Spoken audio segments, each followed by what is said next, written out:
कुस्तीमध्ये जिंकले मी आज इलेक्ट्रिक स्कूटर. चला स्टार्टिंगपासून बघू. आज लवकर जिमवरून आलते कारण 8 वाजता ट्रेन होती माझी. मला जायचं होतं नागपूरला. नागपूरमध्ये आम्ही धुळस काकांच्या घरी राहिलो. एक दिवस आधीच गेल्यामुळे त्यांनी आम्हाला फिरायला नेलतं. जर तुम्ही नागपूरचे असाल किंवा ह्या ठिकाणी आला असेल तर मला नक्कीच सांगा हे ठिकाण कुठलं आहे. मी पहिल्यांदा एवढं सुंदर मंदिर बघितलंय प्रभू श्रीरामांचं. बनवणाऱ्याने कसं बनवलं असेल इतकं सुंदर. भारी वाटतं कुस्तीत अशी काहीतरी वस्तू मिळाल्यानंतर. खूप सुंदर स्पर्धेचं नियोजन होतं आणि जिच्याबरोबर माझी कुस्ती झाली ती त्याच गावातली मुलगी होती. 1-2 तास मी त्यांच्याच घरी थांबले होते दुपारी. माणसं पण बघा किती प्रेमळ असतात काय काय. तिला माहीत होतं माझ्यासोबत कुस्ती होणार आहे तरी पण त्यांच्या घरी मला बोलवलं होतं प्रेमाने. असंच असावं कुस्तीच्या जाग्यावर बाहेर नाही. तिची मम्मी पण खूप छान होत्या. मी कुस्तीचा रील आधीच पोस्ट केला, तुम्ही सगळ्यांनी बघितलाच असेल.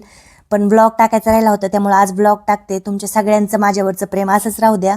तुमच्या प्रेमामुळे आज मी एवढी यशस्वी होते. Thank you for watching. बाय.